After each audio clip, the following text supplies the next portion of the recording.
नहीं था, लोगों के पास नौकरियों की दिक्कत हो गई थी और उस वाले टाइम में आप लोगों की मदद कर रहे हैं। सबसे बड़ा नेक काम है, इससे अच्छा काम हो नहीं सकता दुनिया में कोई। मुझे बड़ी खुशी हुई आप लोगों ने इतने अच्छे से सबको मैनेज किया। और अभी 2-3 दिन से मुंबई में हूँ और सब लोगों से मिल रहा हूँ, घूम रहा हूँ। मुझे बड़ा अच्छा लग रहा है कि जो यूथ है वो बड़ा बढ़ चढ़ के हिस्सा ले रहा है, बड़ा अग्रेसिव दिख रहा है, मुझे बड़ा इंटरेस्टेड दिख रहा है यूथ। और हमारी पार्टी आम आदमी पार्टी अरविंद केजरीवाल पे एक ही आरोप लगता है बस कि ये यूथ की पार्टी है और ये आम आदमी की पार्टी है। सारी पार्टी यही कहती हैं, ये तो भाई गरीब लोगों की पार्टी है, ये तो यूथ की पार्टी है। तो सही कहते हैं वो, मतलब वो तो खुन्नस में कहते हैं पर बात तो सही है। अब यूथ की पार्टी इसलिए कहते हैं कि मेरे जैसे युवा अब 33 साल के लड़के सरकार चला रहे हैं, पार्टी चला रहे हैं। दिल्ली में कई सारे ऐसे विधायक हैं जो कि 30 साल के हैं, 32 साल के हैं, 35 साल के हैं। तो हमारी पार्टी युवाओं को मौका ज़्यादा देती है।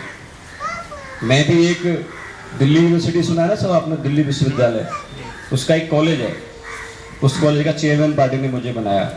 मैं यंगेस्ट चेयरमैन अभी तक का हूँ वहाँ पे। नहीं, मुझसे पहले बड़े बड़े लोग होते थे। पहली बार मुझे 28-30 साल के लड़के को चेयरमैन बनाया किसी कॉलेज, तो बहुत बड़ी बात होती है। तो ऐसे ही दिल्ली का जॉइंट सेक्रेटरी जब मुझे बनाया तो मैं सबसे कम उम्र का आदमी था जो कि दिल्ली का जॉइंट सेक्रेटरी बना था। तो युवाओं की पार्टी हमारी, इसलिए लोग बोलते हैं कि युवाओं की पार्टी है। अब युवा जब पार्टी में होंगे तो उनकी सोच भी युवा होगी, सोचेंगे भी अलग एंगल से, अलग हटके सोचेंगे।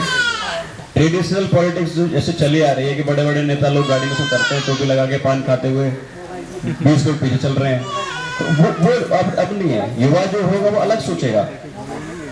जैसे दिल्ली में एक मेरा ही एक साथी था, उन्होंने जाके अरविंद केजरीवाल जी को बताया कि देखो अगर रोड पे एक्सीडेंट हो जाता है किसी का तो लोग उसको उठाते नहीं हैं। जनरली ऐसा ही होता है, उठाते नहीं है उसको कोई। उसकी 2 वजह होती हैं, या तो सोचते हैं कि हमारे ऊपर FIR हो जाएगी, हम लेके जाएंगे तो तुमसे पूछा जाएगा किसने कर दिया, क्या कर दिया, और जिस हॉस्पिटल में हम लेके चले गए वहाँ का बिल हमको ना भरना पड़ जाए। कितने पैसे लगे पता नहीं, ऊपर वाला जाने कितने लगेंगे। इस चक्कर में लोगों की जान चली जाती है। तो उसने आइडिया दिया कि सर हम ऐसा कर रहे हैं कि उसकी जिम्मेदारी सरकार ले ले, कि उसका अगर मान लो 1 रुपये से लेके लाख रुपए तक, 20 लाख रुपए तक जितना खर्चा आएगा वो सरकार देगी खर्चा वो, और उसके ऊपर कोई केस नहीं लगेगा। तो इससे क्या होगा कि लोगों की जान बच जाएगी। आजकल हमारे देश में बड़ा कुछ लोग ऐसे हैं कि जो खाली एक्सीडेंट होगा देखते रहते हैं, फोटो बनाते रहते हैं, वीडियो बनाते रहते हैं।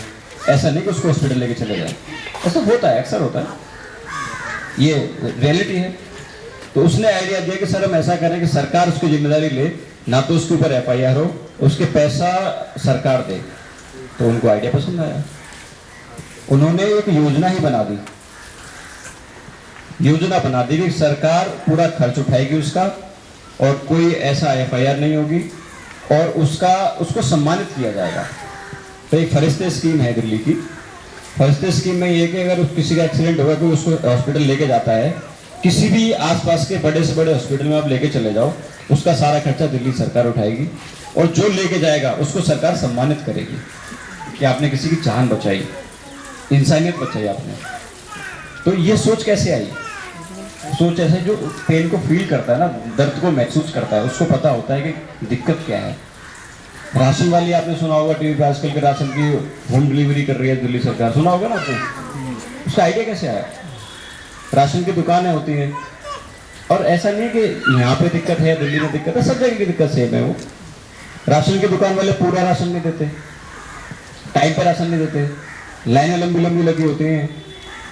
कोरोना बड़ी बीमारी चल रही है, इसमें भी अगर लाइन लंबी लंबी लगेंगी और घर से 2-4 घंटे टाइम निकालना पड़ेगा, तो दिक्कत ही है ना ये। तो मेरे जैसे किसी भाई ने आइडिया दिया सर को आके कि देखिए सर ऐसा कर सकते हैं ना, पिज्जा घर पे आ सकता है फोन करके, तो राशन क्यों नहीं दे सकते आप? पिज्जा मंगा सकते हो ना घर पे फोन करके, तो राशन दे दो घर पे। अब गरीब आदमी को दिक्कत होती है राशन की दुकान पे जाने में, उसकी दिक्कत को सॉर्ट आउट करना आपकी जिम्मेदारी है। तो बड़ा अच्छा लगा उनको कि अलग आइडिया है, बिल्कुल करना चाहिए। तो अरविंद केजरीवाल जी ने उसकी एक पॉलिसी बना दी कि जी हम राशन सीधे घर ही भेज देंगे आपके, आपको दुकान पर आने की जरूरत नहीं है, आपको ये सोचने की जरूरत नहीं है कि राशन कम होगा, खराब होगा, आपको 2 घंटे निकलना पड़ेगा। और घर में ऐसे भी लोग होते हैं कि मान लो कुछ औरतें होती हैं अपना काम छोड़ के जाएंगी, या कोई ऐसे बड़े बूढ़े हमारे होते हैं कि उनको सब आना पड़ेगा, दिक्कत होती है ना। इसका समाधान निकाला, तो नई सोच है, अलग सोचा। कर तो ये भी सकते थे कि दुकान और खोल देते, पर दिक्कत तो वही रहती ना। कौन देखने के लिए खड़ा है वहाँ पे राशन पूरा दे रहा है कि नहीं दे रहा, वो कौन देख रहा है कि राशन सही दे रहा है कि नहीं दे रहा। उसका समाधान निकाला। ये समाधान कौन निकालता है? आप सब लोग ही निकालेंगे, आप लोग बताएंगे, क्योंकि आपने सहा है वो सारा दर्द। और युवाओं की पार्टी कहते हैं, गरीब की पार्टी कहते हैं, वो सही कहते हैं। अब हमने मोहल्ला क्लिनिक बनाए, सबको पता है मोहल्ला क्लिनिक क्या सिस्टम है? मोहल्ला क्लिनिक होता है कि छोटा सा एक एरिया होता है 2-3 कमरे का, वहाँ पे डॉक्टर्स बैठे रहते हैं, मेडिसिन रखी रहती हैं, और अपने घर के आसपास ही होता है, 500 मीटर 1 किलोमीटर के एक उसमें आसपास ही होता है। वहाँ पे कोई बंदा जाएगा जिसको दिक्कत है, दिखाने के लिए डॉक्टर देखेगा, आपको दवाई देगा, आपके टेस्ट करेगा, 200 तरह के टेस्ट फ्री हैं उसमें, टेस्ट करेगा फ्री ऑफ कॉस्ट, आपको एक पैसा नहीं देना उसमें। ऐसा नहीं है कि सरकार एहसान करे आपके ऊपर, क्योंकि टैक्स आपने दिया है, वो पैसा आपका है। आप अगर आप सोचते हैं कि आप टैक्स नहीं देते, ये गलत है। अगर आप एक माचिस भी खरीदते हैं ना, 1-2 रुपए का बिस्किट का पैकेट भी खरीदते हैं ना, तब भी आप टैक्स देते हैं। हर वो चीज जिसमें आप पैसे दे के सामान खरीदते हैं, वो टैक्स देते हैं आप उसमें, पैसा आपका है। सरकार या तो ऐसे कर देती कि अभी एक मुख्यमंत्री थे, गुजरात के मुख्यमंत्री ने अपने लिए 200 करोड़ का जहाज खरीदा था घूमने के लिए, 200 करोड़ रुपए का जहाज। अरविंद केजरीवाल जी क्या करते हैं? या तो वो भी एक प्लेन ऑर्डर कर देते अपने लिए, ले आओ जी मैं भी घूमने जाऊंगा, मुंबई जाऊंगा, है ना, ये कर सकते थे। पर उन्होंने क्या किया? उन्होंने 150 करोड़ रुपए में से ही दिल्ली की महिलाओं को बस में फ्री सफर कर दिया।